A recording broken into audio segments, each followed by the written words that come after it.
Good morning, everyone. In the last class, we talked about the vector spaces or we introduced the vector spaces. Today, we are going to see some interesting examples related to the vector spaces. So, quickly recall the definition. So, there is a non-empty set V. Two operations are there, vector addition and scalar multiplication. Vector addition is defined between two vectors.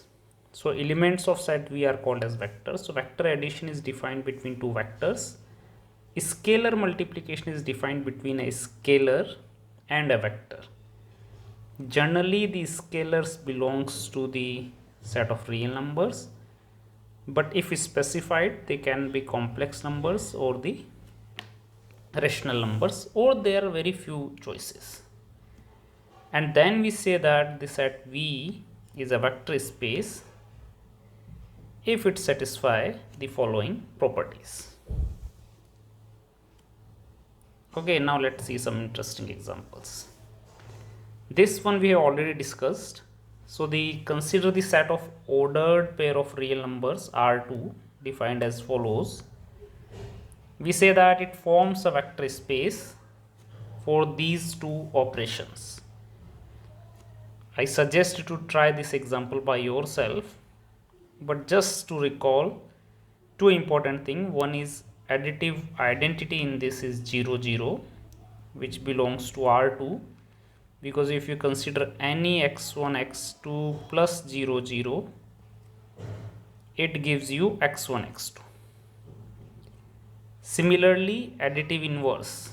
So x1 x2, there exists minus x1 minus x2, that gives me 0 0.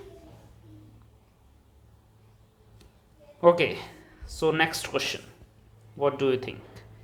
Does R2 form a vector space under above defined vector addition? Above defined means usual addition, which we have considered in the last question, usual addition, and the following scalar multiplication. Yes, think over it. You have to go through all 10 properties and you have to see all 10 of them are satisfied. Or once all 10 properties are in your mind, then you may be a little bit more fast in identifying the properties which does not hold. So in this case, the property 1 dot x1 x2, the last property, it should be x1 x2, but according to this multiplication, this is equal to 0 comma x2. These two are unequal. The last property does not satisfy, therefore it does not form a vector space. There can be many more properties which may not be satisfied, but to disprove it is not a vector space, we just need to identify one property. But to prove that it is a vector space, we need to prove all 10 properties. Please do remember this. To disprove any set is not a vector space, it is sufficient to show that one of the 10 properties does not hold. But to prove it is a vector space, all 10 properties need to be proved. The set R plus of positive real numbers under usual addition and scalar multiplication. Usual addition means 2 plus 3 is equal to 5. Usual addition, 2 multiplied by 3 is equal to 6. Usual scalar multiplication. And if not specified, then in all the cases we are considering scalar to be a real number. So it means we are asking that R plus over R, does it form a vector space?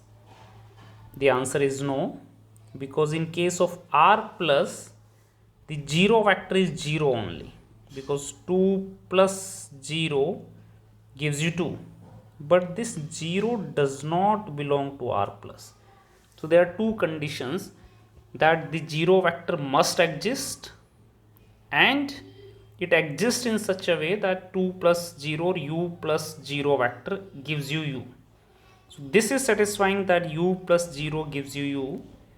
but it is not a part of R plus, and therefore it does not form a vector space. Set of 2 cross 2 invertible matrices under usual matrix addition and scalar multiplication. So you know that how you add them. 1 2 2 5 plus 0 1 2 6. So matrix multiplication is add one by one. So Aij plus Bij. So 1 3 4 11. Multiply, if you have to do, you multiply 2 times 1 2 2 5 is equal to 2 4 4 10. Yes, this is how you multiply them. So it is asking that if we consider the set of invertible matrices under usual addition and multiplication, does it form a vector space? The answer is no. Why it is no?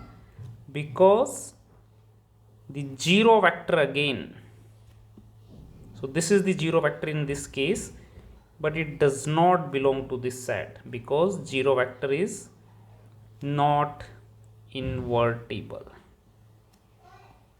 Yes. Set of real numbers with usual scalar multiplication but with addition given as x plus y is equal to 2x plus y. Does it form a vector space? Very interesting question. The answer is no. One of the property which can be easily visualized is associative.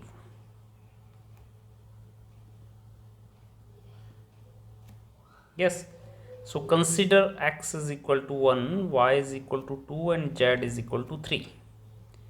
So the left hand side x plus y plus z, what it comes out to be 1 plus 2 plus 3. So 1 plus 2 multiplied by 2, so 3 to the 6, 6 plus 3 9, this comes out to be 18. Try yourself. X plus y plus z, 1 plus 2 plus 3. So 10 plus 11 multiplied by 2, 22. So you can see that left hand side is not equal to right hand side and therefore it's not associative and therefore does not form a vector space for this operation. One more interesting property is if you try to find the additive identity. So the additive identity you have to find, then you have to add x with y so that it comes out to be x. This gives you 2x plus y x, and if you further solve it, then y is equal to minus x by 2. It means the additive identity is minus x by 2, but it has a problem. If x is equal to 5, then additive identity is minus 5 by 2. If x is equal to 20, then additive identity is minus 20 by 2. The problem here is that additive identity must be same for all the vectors.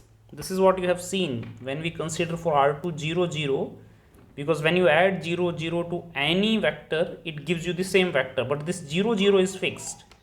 In this case, what is happening that additive identity is changing, and that creates the problem. So this means that additive identity is not unique. So we are going to prove also that additive identity is always unique. Since it is not unique, it does not form a vector space. So I have shown you two properties which does not hold, and from these two properties you can easily see that this set with these given operations does not form a vector space. Okay, next question.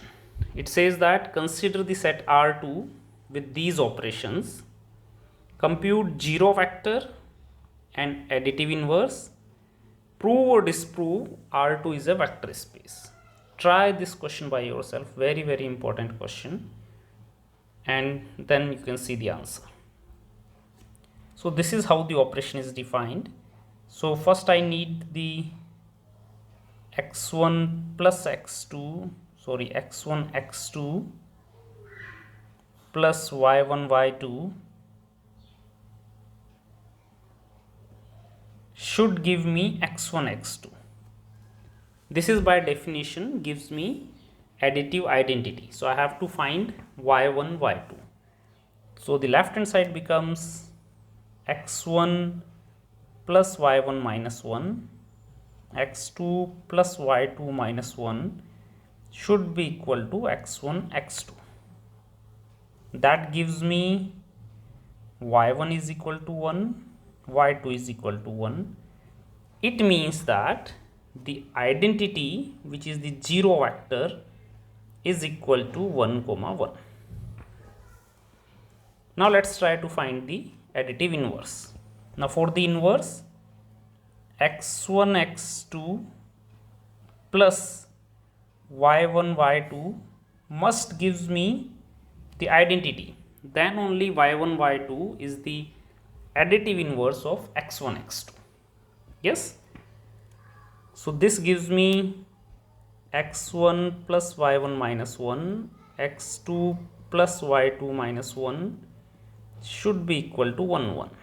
Solving it gives you y1 comma y2 is equal to 2 minus x1 and 2 minus x2, which means that minus of x1 x2, here minus of x1 x2, recall that minus of x1 x2 means the additive inverse of x1 x2. This is just a notation. So the additive inverse of x1 x2 is 2 minus x1, 2 minus x2.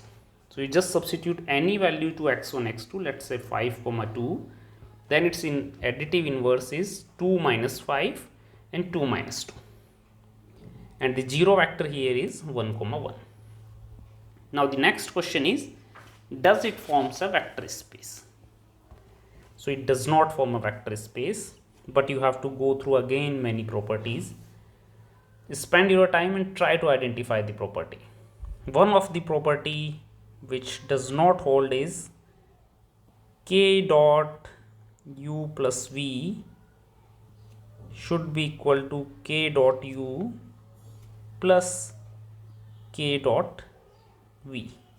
Yes, if I consider k is equal to 2, u is equal to 1 comma 2, v is equal to 2 comma 1. Since u and v are vectors, it means that they are the elements of R2. So you have to identify how does the element of R2 looks like.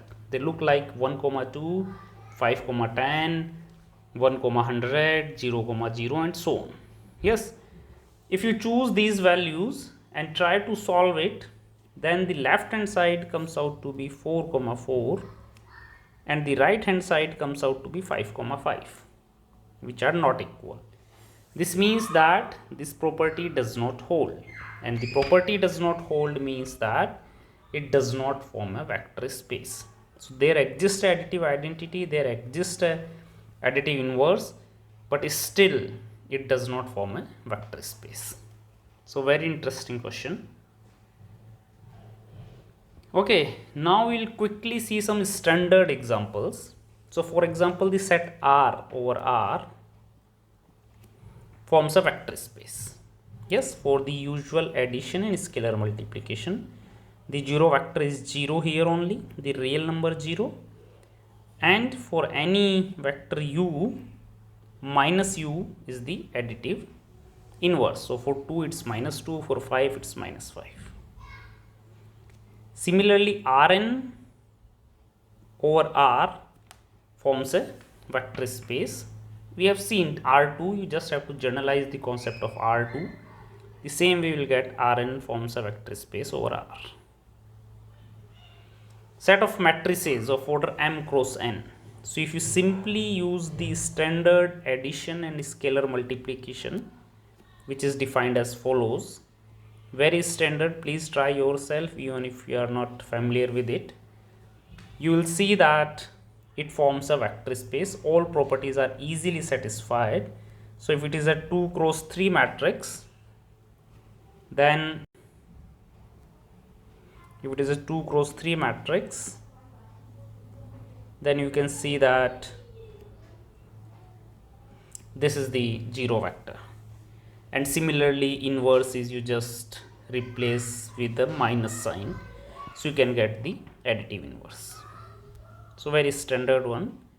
Set of the functions also forms a vector space. The only thing is that how do we define the 0 function? So 0 function here is, you can call it 0x, which takes all the real values to 0, sorry, all the functions to 0, all polynomials to 0. So this is how the 0 function is defined. 0 of x should be equal to 0. Similarly, minus f of x is defined as the additive inverse for the function f of x. So set of the functions, real valued function, again forms a vector space over R. They are very standard example, but we must know them. So I suggest you to try 2 questions as an homework, and I would like to discuss them in the next class. So this is the first one and this is the next one. Please do try, and then we'll discuss them in the next class. So in the next class, we are also going to discuss a very interesting theorem related to the vector spaces that we are going to use again and again. So thank you very much for watching the video. Keep writing me. Thank you.